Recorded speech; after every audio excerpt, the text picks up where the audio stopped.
So I got a lot of awesome feedback about the Highland Games stuff, and you guys love it. Even those of you who aren't doing it are saying, "Man, I really got to do this. That looks like it's a lot of fun.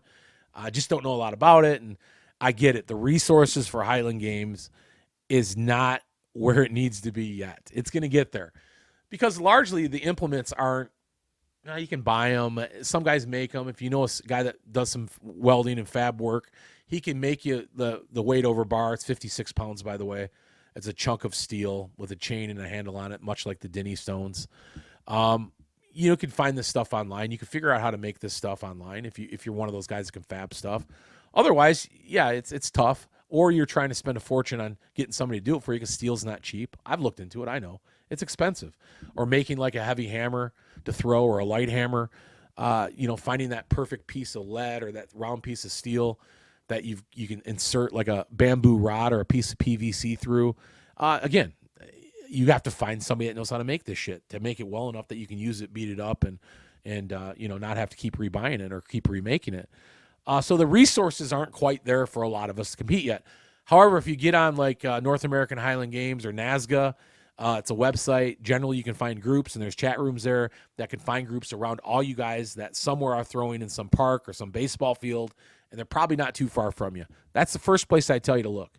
Then, of course, I'd look on these Facebook groups for Highland Games, start talking and chatting with some of these people on there. They're going to help you out too, just like they helped me out over a year ago to find the right people around me to get more involved in the sport. Problem is, even around me, they're still an hour and a half, 2 hours away to go train on any given Sunday, which isn't the easiest thing to do.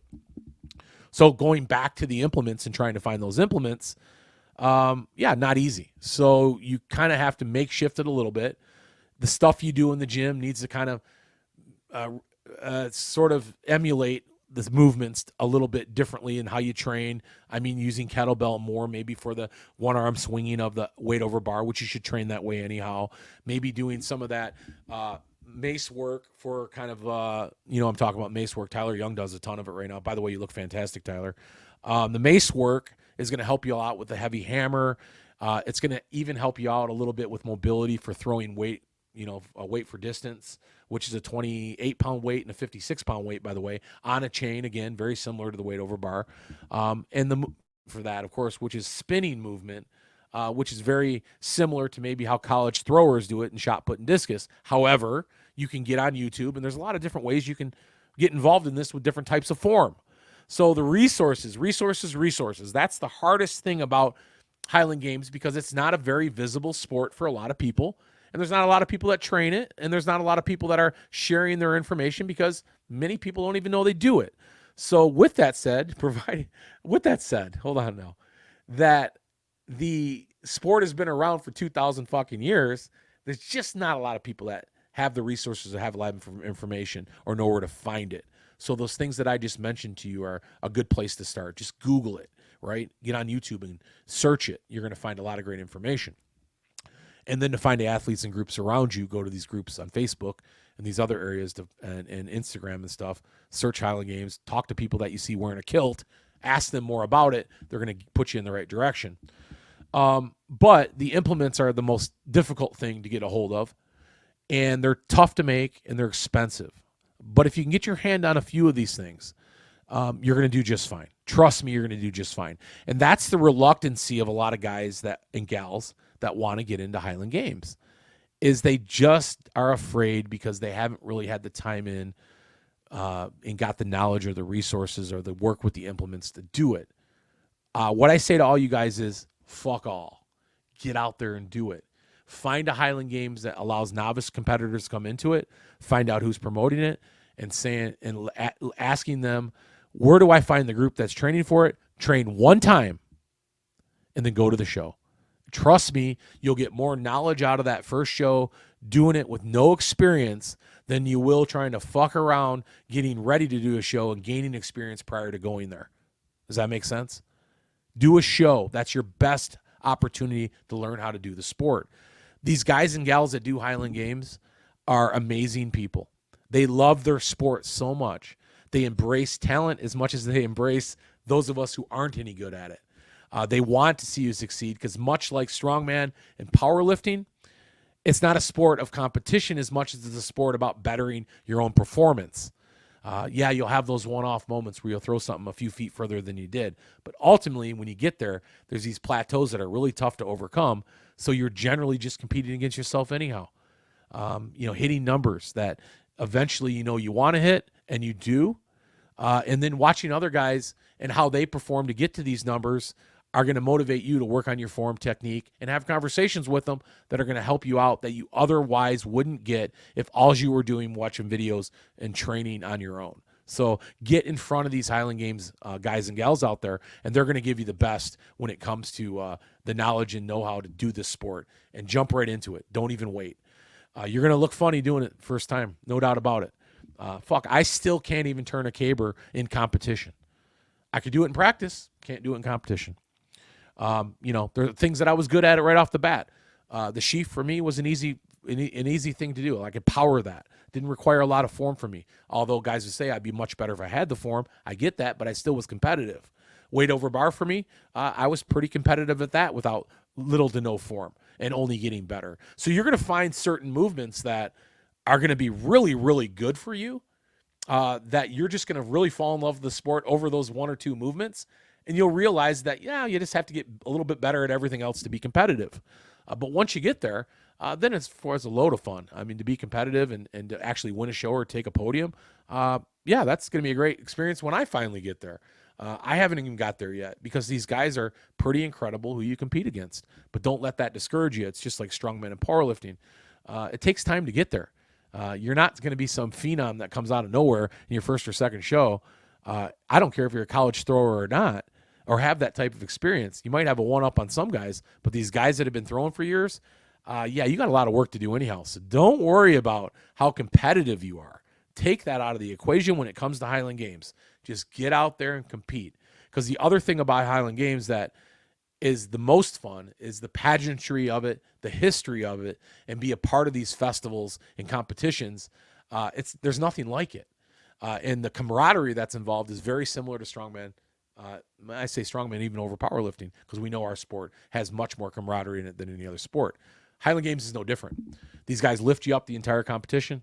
They have fun with you. Some of the competitions that are more fun in these Scottish, maybe these Scottish games, not Scottish games, but these festivals and things, they're a lot of fun too. Shots of whiskey and a couple beers. You're not hurting your competition over something like that, but that's kind of the tradition of it all. The kilt, of course, and everything that goes along with that, what type of kilt you should be wearing as somebody maybe that's got a bloodline in the sport somewhere, or that doesn't. There's fire and military and first responder kilts. There's the black watch kilt for guys like myself that don't have a Scottish bloodline, or I'm Irish, so I have an Irish kilt. See, there's all these different layers of this sport that make it great. And of course, I'm not even doing it justice telling you everything I know, but this is a guy that came off his first year of doing a show in over 10 years, and I was as new as it could get because I really dove into it head first, and I just appreciate the fuck out of every aspect and every layer of that sport. And as a strength athlete or not, you're going to enjoy it thoroughly, and you're going to challenge yourself in every practice, and you're certainly going to challenge yourself in every competition. I'll give you an example of how humbling it is. There's a guy in my master's class named Jason Cherry who, over the course of 3 or 4 shows that I competed at last year, he would always be the guy that I would be chasing. Now, mind you, I'm 290 pounds, 5'10". I bench press 500. I mean, my numbers obviously aren't going to be that right now, but my point is I'm a pretty strong motherfucking guy, as many of you strength athletes are out there. Jason is not, no knock on you, Jason. Jason, if you saw him in a parking lot somewhere, he looks like he's 175 pounds soaking wet at 5'10". An athletic looking guy, to take nothing away from him. But you would think a guy like me in Highland Games would just tear this guy up. Oh, by the way, I don't. He beats me every fucking time. So that is the beauty of this sport, most of all. It is very, very humbling because the technique overrides the strength in the sport by far. It doesn't hurt to be strong because you can muscle some shit. But ultimately, when it comes down to throwing, technique, mobility, and the dynamic nature of it is really what helps you excel. So if anything, what Highland Games does to a normal strength guy like myself is it makes me work on the other intangibles that I probably need that just never put enough time in to get. That being flexible, being more dynamic, being speedy, being able to move more efficiently. So at the very least, guys, you will get that out of the sport. But I know you're all going to take away so much more. So Highland Games, that is something I want to keep pushing on this show, because we're going to talk about training a little bit more. We're going to have some people on, of course, that are going to share this episode with me, not even necessarily an interview, but just sit down with me so we can have a good general conversation about it. We're going to talk about some of these implements. Guy asked me on a question, what is a WOB? W-O-B. It's actually an acronym, weight over bar. The bar is like set up like it's like a goalpost, right? And it rises 6 inches at a time or a foot at a time. Then once it gets to a certain point, they rise it 6 inches at a time. And I believe for records, they'll rise it 1 inch at a time. And you have a 56-pound weight. I think it's on about a 3 or 4 inch chain with a handle on it that's very similar to a Denny Stone handle, a circular metal handle. With one arm, it's basically like a kettlebell where you swing it through your legs, extend or triple extend up, release above your head, and over the bar. Sounds simple enough, right? Listen, over a 15-foot throw, you're doing pretty fucking good. It's very difficult to throw a 56-pound weight over a bar, but we see it a lot now in our strongman competitions with the bag over bar, keg over bar, things of that nature. So the crossover is very cool as well, because nowadays we're seeing a lot of these different types of apparatus that mimic a few things from Highland Games. I don't know how much more we're really going to see outside of that, but ultimately you can get into some Highland Games competitions that are crossovers that include strongman events, like these Viking games they have out there in a lot of different states. I've seen them this year on Iron Podium, where they have 3 or 4 Highland Games events with 3 or 4 strongman events. How cool of a show is that? Who doesn't want to do that? Talk about a fun show. And I will say Highland Games isn't as taxing on your body as strongman is. It's just not. Certainly is from a stretching standpoint. You might be sore because you just haven't done the movement like any other sport. But once you get kind of acclimated to the movements and training them, you're walking away from that show, guys, having beers and partying that night. Not a lot of us strongman can say that. Most of us are taking our Motrins and Vicodins or whatever the fuck we got to try to get by through the rest of the night without, being as sore as we are. So Highland Games just offers a different layer to appreciating a strength sport, and also the camaraderie that we love in our strength community. And many of these guys have either been a part of strongman, powerlifting, or weight training at some point, and some of them haven't. But the love for our community is just the same. So I encourage everybody out there, as I will every week this summer, as I find myself getting closer and closer to my competitions and competing myself, to really champion on Highland Games, champion on this cousin of strongman, this strength sport that needs to get recognized more by our community and beyond. It's niche for sure. But these festivals, who doesn't appreciate eating a Scotch egg and drinking a beer and having some whiskey? I know I do. And I promise you'll find it at every Highland Games show. And then some. Bagpipes and all the pageantry behind it. Fuck, guys. Honest to God, you guys just have to go to a show and watch it. Trust me, you'll want to do it. Although they are pretty fucking long. I'm not going to lie. These shows last maybe a little bit longer than Strongman. But they're at festivals generally. The spectators love it. And you'll be geeked up the whole time. It's not very taxing, so your body's not going to get beat up over a course of 6 or 7 hours. But 9 events, and we'll go over those every week. Maybe we'll pick a different event to talk about. Maybe stay on this Highland Games conversation a little bit.